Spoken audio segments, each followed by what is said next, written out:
level, your religion, or your position in society. You are here, welcome here regardless of who you love or who you vote for. You are welcome here regardless of the regrets that burden you or the mistakes that you have made. Today, we are going to focus on overcoming addiction, shame, and despair. It is my personal opinion that addiction is a way of distracting ourselves from the sheer immensity and magnificence and terror of life. In the process of acculturation, we are taught that we are a single object born into a world of objects, and that further all objects are impermanent, including ourselves. When we think of ourselves as only temporary objects who must die and are confronted with the overwhelming magnificence, beauty, and splendor of life, we cringe back. We cannot take it in. We may feel terror. Most of us who have maintained our sanity have found ways to blinder ourselves. Most of these ways of blindering are helpful, like meaningful work, art, religion, working for justice and equity, etc. Some of the ways that we blind ourselves, are not so helpful, however. Addiction, in all its forms, works very well as a distraction from the terrible enormity of life. Unfortunately, addictions are also destructive to the body, the soul, and society. Today, Helena Fleur, Brett Maccani, Terra Lenox, Beth Fleur, and I are going to share our perspectives on overcoming addiction and despair. And Beth and Candace have some really great music for us, just like the piece you heard previously. And now for our chalice lighting, and I'm going to do that today.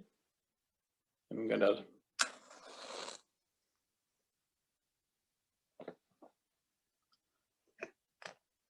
I have the chalice here in front of you. Can you see me? Yes, there we are. For the gift of this day and for our community of spiritual nurture and compassion, we give thanks. We light this chalice as a symbol of our faith. May our many sparks meet and merge in communion of heart and soul. And those words were by Bruce Southworth. And I'm sending the chalice over here to be brought up again when we extinguish. Today, we also have something very special from Helena Fleur, who has created a video for us. And it's a video about different ways of being kind. And that's very important because kindness and compassion are two ways, well, really they're only kind of one way that we can transcend some of the more difficult big emotions that we encounter. So take it away. Say anything about why you made this video? I just made it because in my school we're doing this thing called Positivity Project, where we just learn about causing certain character strengths, and I made it for that. So this is about the character strength of positivity, and it's called How to Be Kind, What You Should and Should Not Do.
Thank you.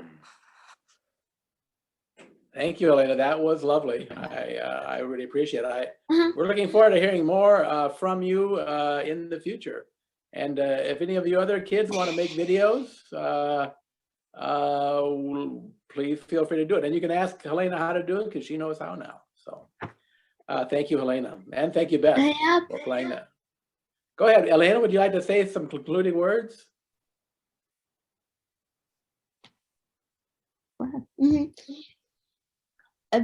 So Helena, that was a really cool thing. I like how like the kitties were like the bad ones, like bad kitties.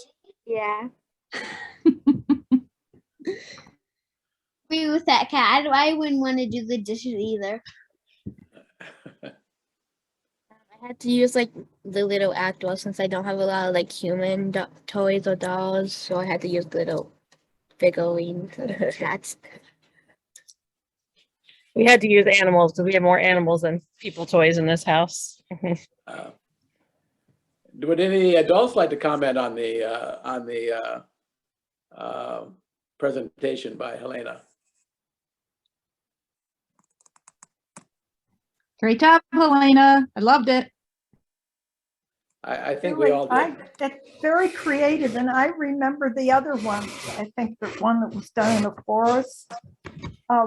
This was just wonderful, and but it's good to use animals, even though you had the cats do that. Or chickens. Thank you. Anyone else? I thought it was really well done. I liked the music and I liked all the different examples. Really well felt out, all the different examples. Yes, thank you. Acts of kindness. And Ishmael is giving you a thumbs up. So thank you, Ishmael. Let's now proceed to the introductory remarks by me. So let me begin there. So it is my personal opinion that being a human being is really hard. There are lots of ways of describing the human situation, but I think the early 19th century theologian and philosopher Soren Kierkegaard did it best. He thought that humans are caught in a paradox between what he called finitude and infinitude. Finitude means that basically we are just like any other animal. We are born, we live a life, and eventually we die. Infinitude, on the other hand, means that we, unlike other animals, are symbol users. We are like the angels, gods who must die. We are spiritual beings who can create civilizations and imagine things, such things as eternity, calculus, social justice, and the 44-ounce mango Slurpee available only at 7-Eleven. To be human is to be an angel who is conscious of its own death. This awareness creates in us a state of what Kierkegaard called dread, which is a kind of terror. In order to just live, we must find some way of defending against this terror. Pretty much all creation of culture is done in the service of defending this against terror.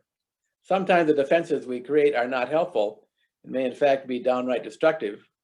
Addiction in all its forms is a defense against terror that is destructive to the soul and body. Humans can become addicted to almost any substance, mental process, or ideology.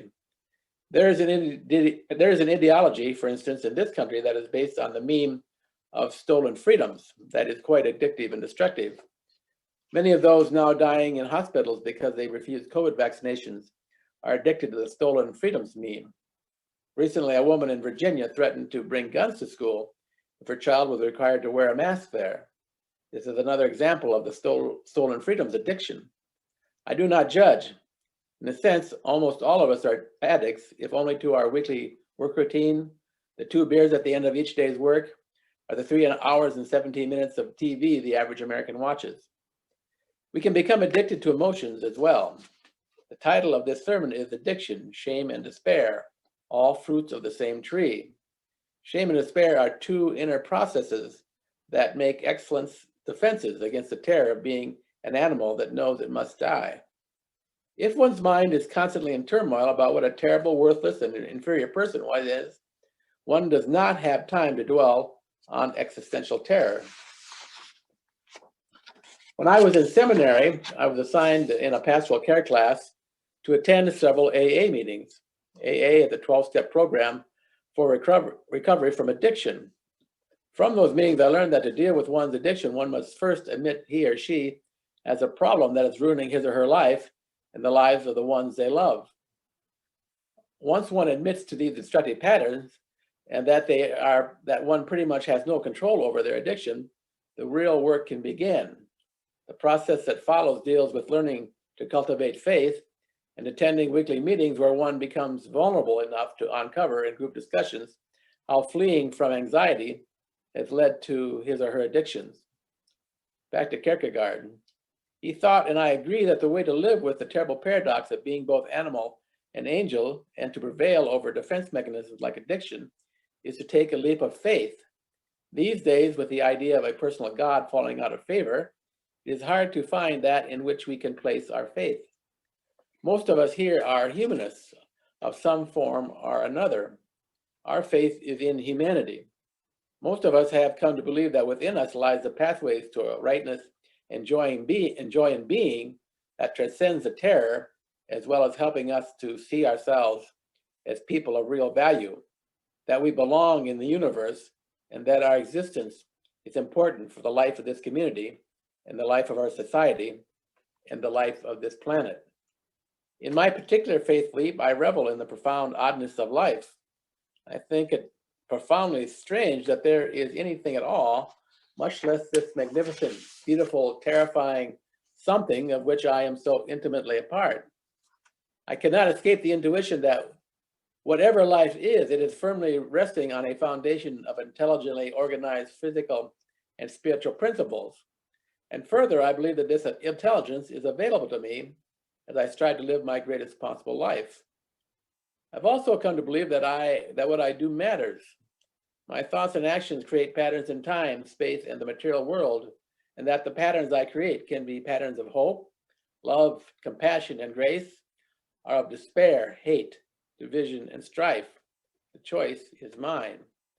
And given what we now know about scientific theory, the patterns we create in this now may be eternal.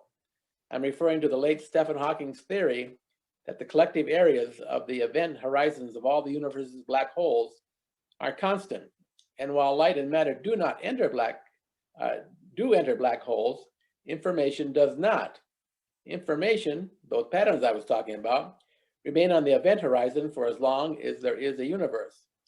Hawking theorizes that all information will be stored on these event horizons, including the patterns you create with the kind words of encouragement you gave to a distraught friend many years back. Bottom line, faith transcends and thereby overcomes existential terror, addiction, shame, and despair, and allows us to use our authentic selves as vehicles to expand into life. Put another way, faith allows us to live big, loving lives. Here are 3 things I want you to remember as we move to Brett, Terra, and Beth's insights. 1, addiction is a way of distracting ourselves from the terror of being at once and at the same time angels that are purely symbolic spiritual beings and animals who know we must die, and that shame and despair are in themselves kinds of addictions. 2, a way to transcend the terror is to cultivate a faith that what one is and does matters. And 3, faith is a work that requires time and effort. In this community, faith is our work. Now let's, before we move to Brett and following, let's have our next special music.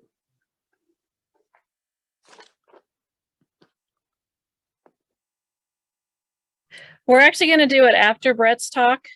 Okay, very, very good. Thank you.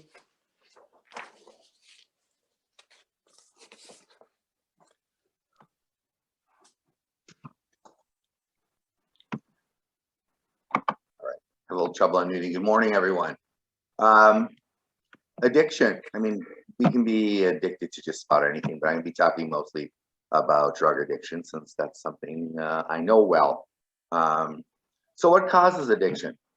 Drug addiction is caused by drugs. I mean, just a simple question there. I mean, if you use a substance, say heroin, for instance, for 3 weeks on a regular basis, there's chemicals in your brain that attach, you become addicted.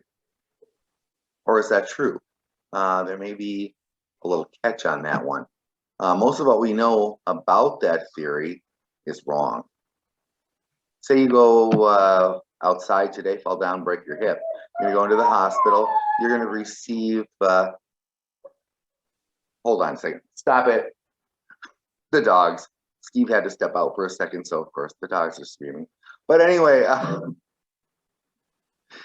so you break your hip, you go in the hospital, you're receiving drugs that are far more potent than morphine as a rule, because what you get on the streets is not as good as what you're getting in the hospital. And sometimes you're on those drugs for weeks, months.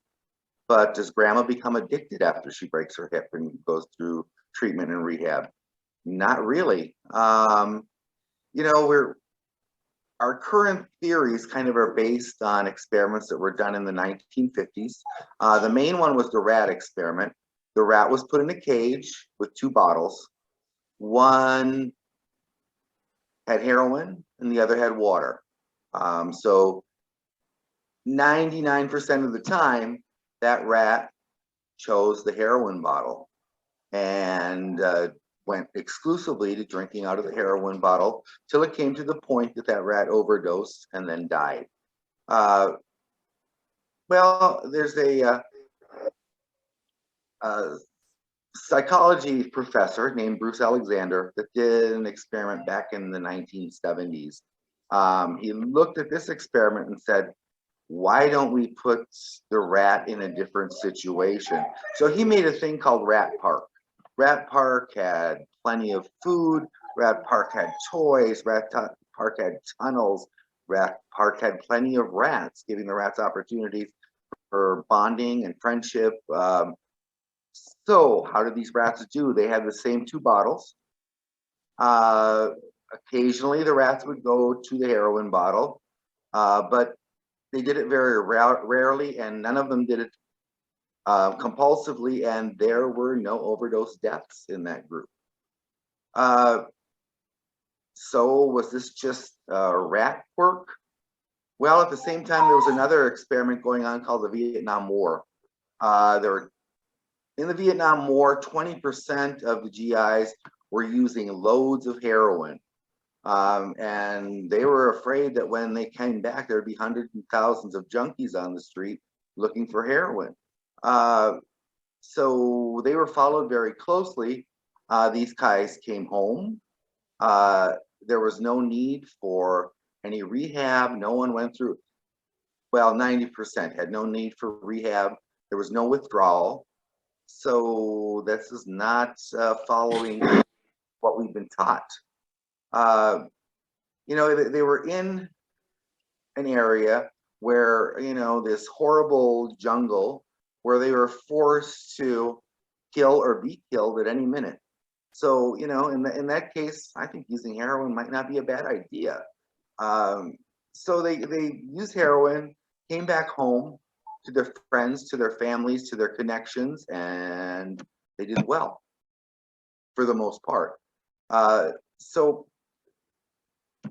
you know, it was not necessarily the drugs that they got off of. It was because of addiction. They came back, they changed their cage from bad cage to rat park. And humans have the innate need to bond. You know, our ancestors from thousands of years ago, the ones that survived were the ones that bonded together and lived in small groups and tribes for the majority of their lives. Those who didn't bond really didn't survive as well as the others. So we have that built into us in our DNA. When we're happy and healthy, we bond with people in our world. But when we're not so healthy, due to maybe some post-traumatic stress or other issues that come up in life, we bond with something else. You know, and how could that be? I am so bonded, I mean, connected with the whole world with my cell phone. But really, if the whole world came down right now, my Twitter followers wouldn't be helping me out at all. You know, so one of the things we can get addicted to is our smartphones. We can get addicted to gambling. We can get bonded to any number of things, and of course, alcohol and drugs. You know, it's just human nature, and we are, you know, we have, you know, so I just lost a whole train of thought. I'm sorry, but anyway, you know, the whole thing is how important bonds are, and just to put my personal story into how important bonds have been for me. In my years of addiction, I was doing things on my own. I relapsed many times. I'd quit and do fine, and I'd relapse. But I remember back a few years ago, what I considered my big relapse, my totally last relapse. I had been clean for over a year. I've been attending both AA and Narcotics Anonymous. I had, you know, some friends there, some bonds there, but, you know, I got a little careless, didn't attend meetings for a while. Some horrible things happened, what I considered horrible. They're not quite that horrible anymore when I think about it, but I relapsed. You know, and the hardest thing then was I relapsed. How do I go back and tell people that I had relapsed? You know, I figured I had to tell my family. So the first person I told was my sister, who then told me, well, you know, don't be so hard on yourself. I've studied this disease since I know you have it, and relapse is a part of recovery.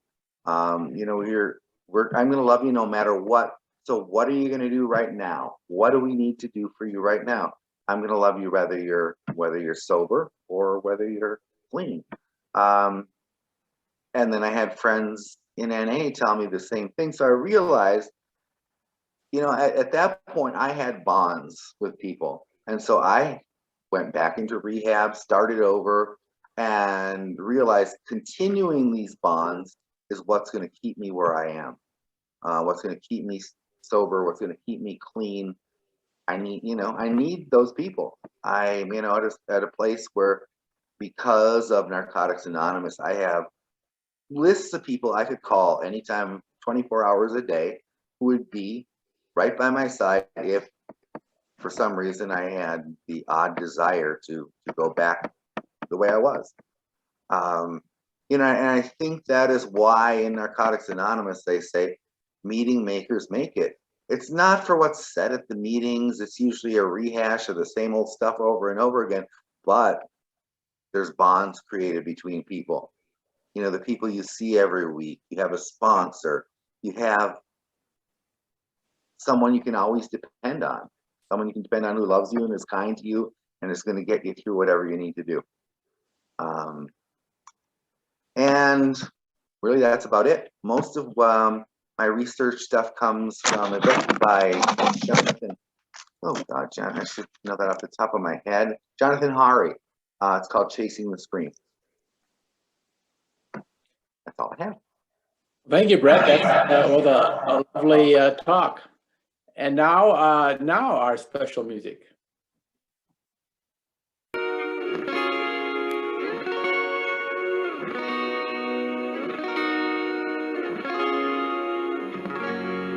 One, two, now. Those 3+ years I was so proud of, and I threw them all away for 2 styrofoam cups. The irony. Everyone will think that he lied to me, made my sobriety so public there's no fucking privacy. If I don't talk about it, then I carry a date.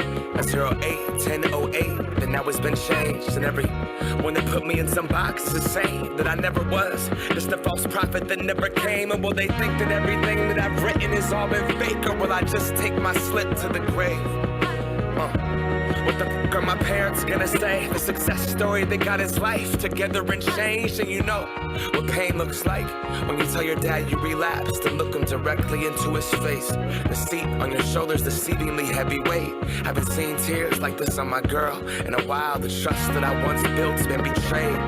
But I'd rather live telling the truth and be judged for my mistakes than falsely held up, giving props, loved, and praised. I guess I gotta get this on the page. Feeling sick and helpless, lost the compass where soap is. I know what I gotta do, and I can't help it. One day at a time is what they tell us. Now I gotta find a way to tell them. God help them. Yeah. One day at a time is what they tell us. Now I gotta find a way to tell them.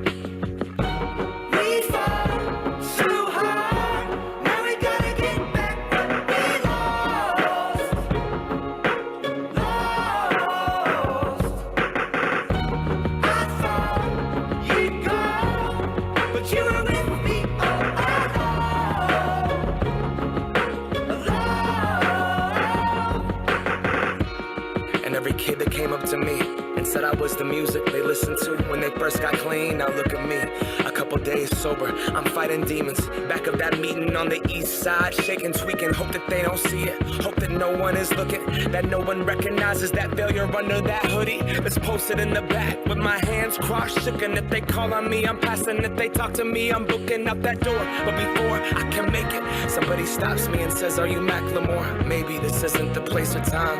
I just wanted to say that if it wasn't for other side, I wouldn't have made it.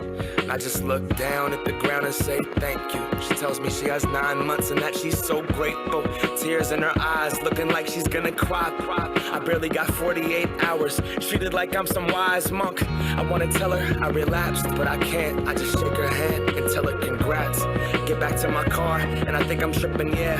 Cause God wrote other side, that pen was in my hand. I'm just a flawed man, I f***ed up. Like so many others, I just never thought I would. I never thought I would. Didn't pick up the book. Doing it by myself didn't turn out that good. If I can be an example of getting sober, then I can be an example of starting over. If I can be an example of getting sober, then I can be an example of starting over. We fall so hard, now we gotta get back what we lost.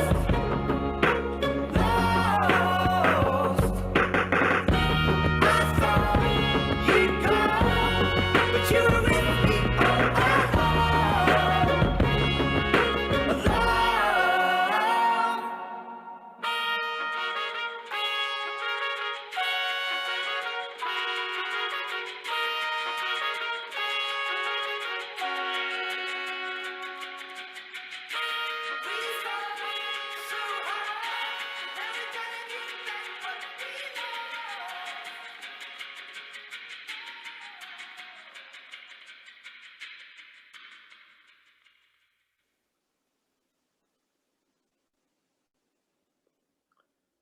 Thank you, Beth, for that choice. Very lovely. And now Terra Lenox will talk to us about shame. Hello, good morning. Thank you, Brett, for your vulnerability and openness and sharing your story. So I had a couple different ways to start off talking about shame, but I was struck by something that came out in that song with Macklemore, where he repeatedly says, "Now I got to go find a way to tell them." And the line, "Doing it by myself didn't turn out so good." And that, I think, ties directly into the concept of shame. Brene Brown says shame is the swampland of the soul. Shame is not guilt. Guilt is a behavior. It's something that we do. We can feel guilty for actions, but shame is focused on the self. Shame keeps us from trying new things. Shame is conflicting, competing expectations for what we want and hope to happen, but often doesn't. Shame is an epidemic in our culture. It tells us that we aren't good enough to, do the things that we want, or that we're not deserving of greatness or love or hope even. Shame, though, requires some things of us. And the first is that it requires us to be quiet, to keep our fears and anxieties to ourselves so they can fester and grow like an infection. Brene Brown, though, says that the antidote to shame is empathy. But empathy is something that we feel toward other people usually. It's something that we can express to others by listening, by telling them thank you for sharing your story and trying to feel the way that they feel. It's not something that we typically think of as something we show ourselves or do with ourselves. The true key is that we're empathetic, but to be empathetic towards someone, you need them to be vulnerable. We can show empathy toward folks like Macklemore or Brett for sharing their stories, but for us to even give empathy, we need them to be vulnerable to begin with. When Pastor Jim asked me to talk about shame, at first I felt ashamed, thinking, oh boy, why does Pastor Jim think that I would know a lot about shame? What am I ashamed of? And, when in my shame spiral. But he said, because I work with so many students and young people, and that shame is an epidemic that we see with young people as well. And I also started thinking about the classes in particular that I teach, one of which is public speaking, which is, a really fearful thing for most people to try to do, myself included. And I thought about what it is on my student evaluations that I get back every semester that students say about the class and about me as a teacher. And aside from the fact that I go off on tangents too often, and I don't know, sometimes change assignments and they get annoyed with that, that the positive thing I hear all the time is that I open up a space where they feel confident to say the things that they need to say, or that I make it a less scary environment. And I've been thinking and reflecting on this a lot. What does it take to create a space in which people feel safe to share their fears, to overcome the shame, to allow them to be vulnerable? And in truth, I think the answer is more vulnerability. If we are willing to put ourselves out there, it opens up the door to let others feel like they can do the same thing. Pastor Jim quoted Kierkegaard, which is always exciting, but another one of Kierkegaard's greatest quotes is, to dare is to lose one's footing momentarily. To dare, to dream, to go out and do something scary means that we have to lose balance. We have to trust that we'll either catch ourselves or someone will be there to catch us, and help us back up. And so I'm going back to the Macklemore piece of doing it by ourselves doesn't work so good. We have to be vulnerable with each other and open with each other so we can empathize and grow with each other. Vulnerability is not a weakness. Vulnerability is our most accurate measurement of courage. We can be falling apart, but if we're falling apart together, it feels fantastic, right? So I guess my commentary on shame is, if we continue to just let ourselves be off balance and be there to help support each other, maybe that is the antidote to shame and addiction. So, the end. Thank you, Terra, for that lovely talk about shame and vulnerability. I have actually sat in on one of Terra's classes, and I have to say that one of the most outstanding things I remember about that class is her rapport with the young students there. So thank you for sharing, Terra. And now, Beth Fleur. Hi. So we're going to go from Kierkegaard to Macklemore to Winnie the Pooh. When Jim asked me to speak about depression, my first experience with depression was Eeyore from Winnie the Pooh. I remember being really little, my mom reading me some of the stories, and I asked her why he was always so sad. And she said, well, that's just who he is.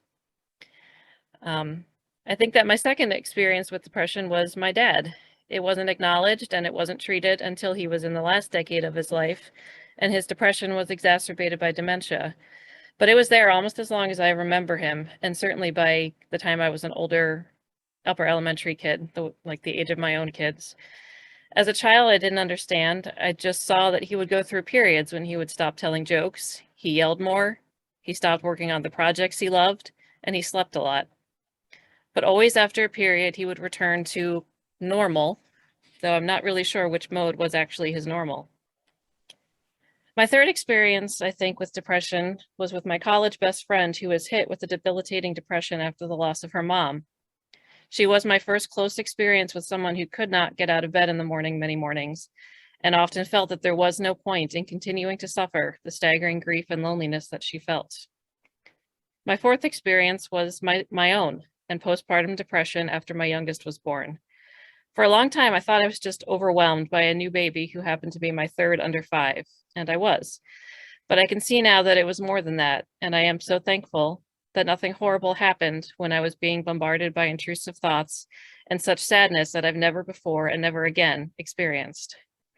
My fifth experience was with my husband, whose always simmering anxiety and depression were pushed into overdrive in the spring of 2020 by the COVID pandemic, as so many in this country and around the world experienced. This affected our whole family during that interminable year when we were also dealing with work and school closures, uncertainty, isolation, and everything else that we all experienced during 2020 and beyond. Now, I know that everyone listening here can think of their own 3, 4, 5, or more experiences with depression. We have all seen depression and despair in ourselves and our loved ones. And sometimes maybe we have failed to put the pieces together to see what is going on until the situation reaches a tragic or a near tragic level. And it doesn't help that depression seems to take so many forms and expressions from person to person, situation to situation. Even a very specific form of depression like postpartum can show as crying and disconnect from your infant, or as anger and anxiety towards them. So it can be hard to recognize and even harder to acknowledge and even harder to address. Now, I personally am a fixer, and seeing my friends and family struggle with depression, that fixer instinct comes out strong. But what I'm learning is that while there is help for depression, therapy, community, medication, etc., it is not something that can be fixed. For most, depression is a lifelong struggle that they can only learn to manage and not heal. Which brings me back to my first exposure to depression through Eeyore from Winnie the Pooh. Many of you may have seen this quote. One awesome thing about Eeyore is that even though he is basically clinically depressed, he still gets invited to participate in adventures and shenanigans with all his friends, and they never expect him to pretend to feel happy. They just love him anyway, and they never leave him behind or ask him to change. I think that is so wise for any of us who have people with depression in our lives. Acceptance, inclusion, support, and just being there with someone in their pain is so very hard, but also so important. Now, Reverend Jim shared with me a TED Talk when he asked me to speak on this topic by Jake Tyler. It's called "I'm Fine, Learning to Live with Depression." And there was a quote from that stuck with me, and that's what I'll close on. He said, "Depression is huge. It's the biggest, most inclusive club in the world. Its biggest trick is convincing everyone in the club that they're the only member." Well, it is my sincere hope that anyone who listens to this service today about any of these topics hears this message above all: you all are not alone. Amen. And thank you, Beth, for that very excellent message. Yeah, I think apparently one of the themes I see going through all our speakers today is the willingness to be vulnerable and the willingness to not be alone, to be part of a important, part of a community. And I just might add that actually that's what we do here at Buff. We are a community of faith, and we are here for each other. Now, let's go to our closing hymn, Abide With Me.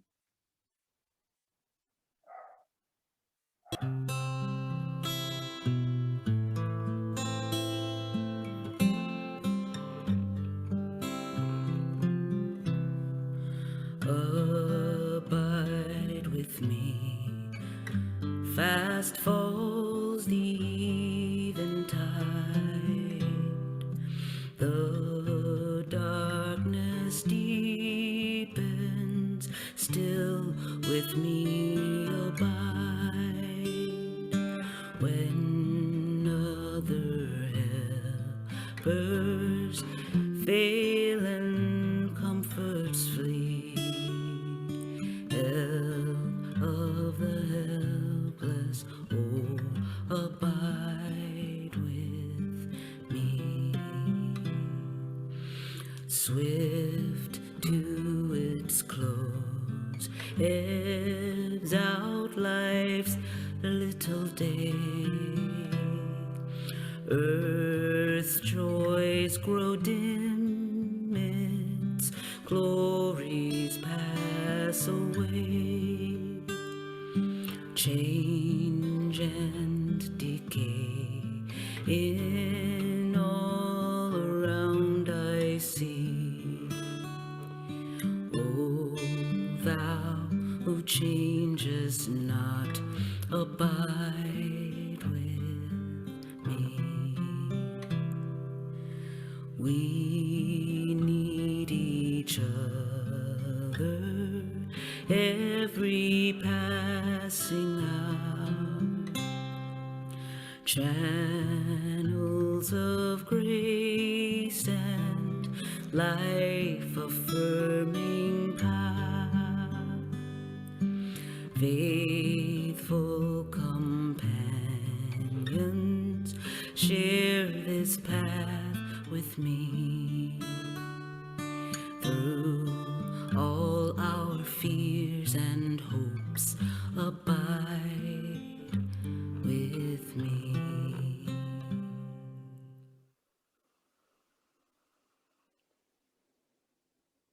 And thank you, Beth. We should say a big thank you to Beth. And the music she has chosen today has been about as excellent as any music I've ever seen matched to a theme of a service. So thank you, Beth, for your work as our music director, and everyone else who helped her.